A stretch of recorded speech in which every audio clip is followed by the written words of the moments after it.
Hello everybody, how you doing? My name is Richard Oliver, and today I'd like to talk you through my painting I've created using a traditional underpainting technique with glazing over the top. This particular piece was inspired by the Alice in Wonderland stories and a scene where Alice grows up huge through a tree and the bird's nest then gets stuck on her head and the bird is startled and flew around squawking, "Serpent, serpent." At first I double primed my canvas with an oil-based gesso and transferred the sketch which I had previously created digitally in the computer by compiling images and photographs that I had taken with a model. I transferred the sketch onto the canvas using graphite and sealed it with a very fine layer of fixative.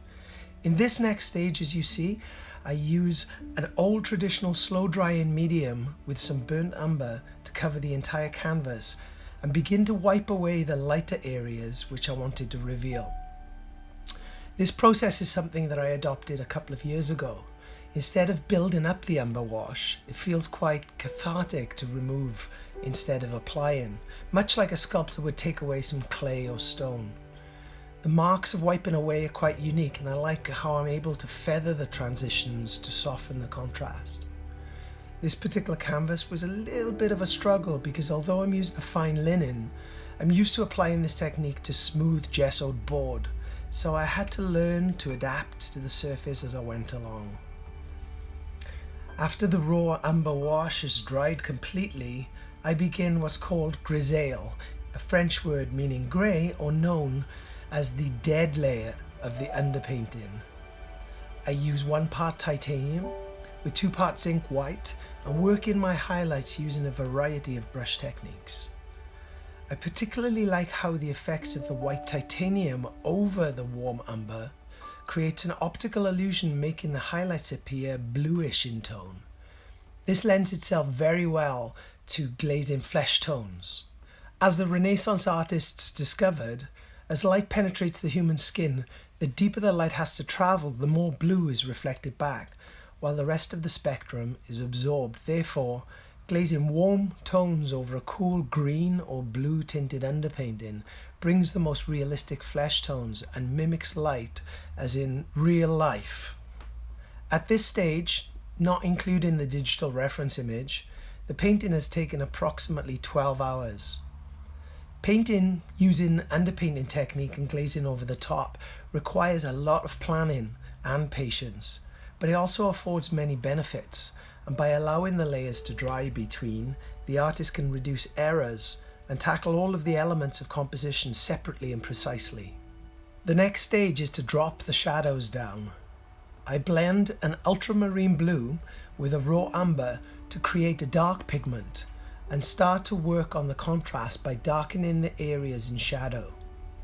I allow more blue, cool tones to show through when I want the areas to sit back further into the painting, and I bring forth darker warm tones for shadows that should feel closer.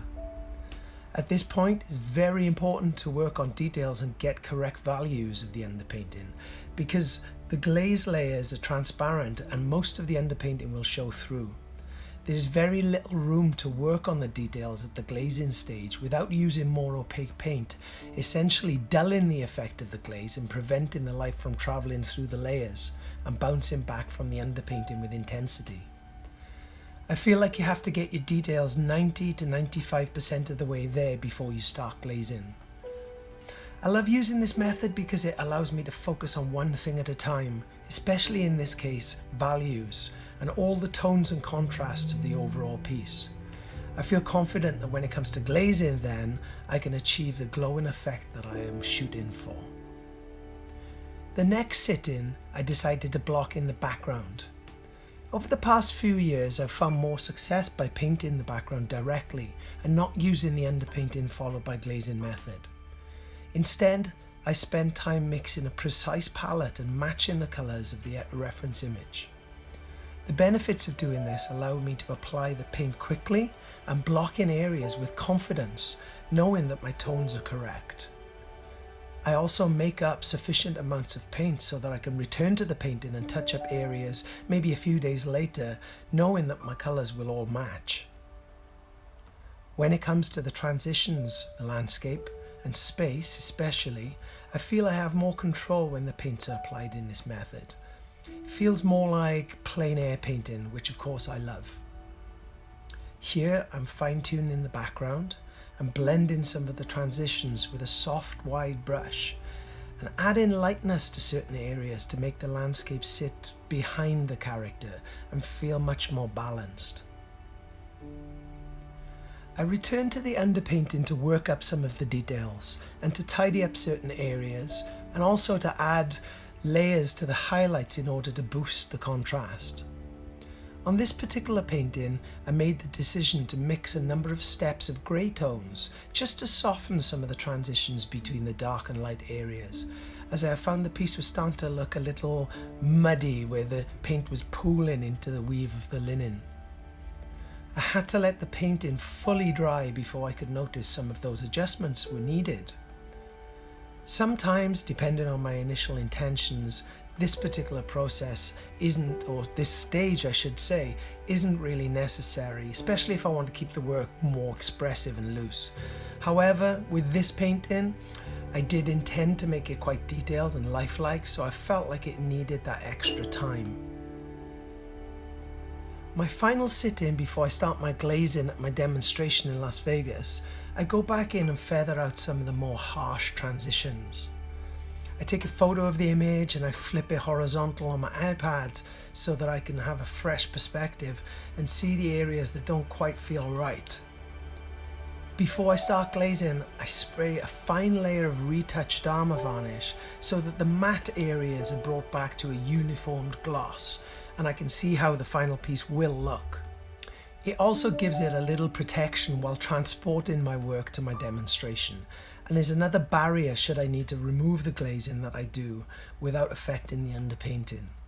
In total, up to this stage, the painting itself has taken approximately 32 hours, split into 8 sessions, spread over 2 weeks to allow sufficient drying time between layers. I let the work dry and safely packaged it to take it to the gallery for my live painting demonstration.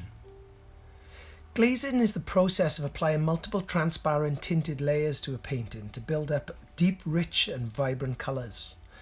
The aim is to allow the light to travel through the layers and bounce back to be received by the eye with the maximum brightness and glow. It is therefore imperative that the underpainting is higher in its brightness value and the contrast and details are almost finished, because as I mentioned before, any adjustments with more opaque colours will prevent the light from moving freely through the layers and simply dull the work. One has to be extremely patient, not overwork the layers with multiple hues. I tend to keep to 1 or 2 colours per layer, always closely related on the spectrum. And with skin tones, I generally start with warm browns. When the layer is drying, I bring in more warmer reds and finish later layers with cooler purples, blues and greens. But since I'm performing a demonstration here, I try to cover as much of the painting as possible. Unfortunately, on this occasion, the lack of humidity was severely affecting my glaze medium, and I did not want to risk starting the skin tones on this pass, so I brought the painting back to the studio to begin that process. Here you can see me applying the first warm brown layer to the flesh. I used Still de Grain Bruno for this layer with its light fast pigment, making it perfect for glazing, and was thought to often be used by the renowned masters such as Rembrandt, Vermeer and Rubens. Once the flesh was completely covered, I took the time to readjust the background, which I had discovered under the bright lights of the gallery seemed to be too transparent. So thankfully my palette I mixed up the previous week was still workable. I used a little trick of taping a Q-tip saturated in clove oil to the underside of my palette, which helps slow the paint from drying out. As I mentioned earlier, I was forced to adapt this technique to the surface I was working on, and quite often with canvas or linen the transparent paint will pool in the weave, causing the work to look dirty. I've read somewhere that laying the painting flat to dry helps avoid this, but my studio in the desert is quite dusty, so I have had to choose the lesser of two evils. On this occasion I made a very oily milky glaze with zinc white to counter the muddiness of the work and bring back some of the smoothness. My next few sessions I start to bring some warmth into the skin and then work on my cools. Much like our own skin, the closer to the surface we get, the more redness of the blood vessels we see. So I add reds and crimson on the first layer to mimic this. After drying, I work on my blues and greens. This is where the painting seems to really come alive. The layers don't take too much time at this stage to apply, but require a day or two to dry, so I always look for other areas that need fine-tuning while trying to resist the urge to overwork the painting. The painting's pretty much complete at this stage. I may let it dry for a couple of days just to see if there's anything else that needs doing, but for the most part, the work is done. I'll let it sit and dry for a couple of weeks before adding a layer of Gamvar varnish to consolidate the gloss finish and offer some protection. Fortunately, the layers are so thin and lean that drying is quite fast. As I've previously mentioned, this technique is not for the faint-hearted or impatient. This small work has taken close to 50 hours to complete, but I feel that planning, diligence and patience delivers some beautiful results with a glow and vibrancy that I have been unable to match with opaque direct painting.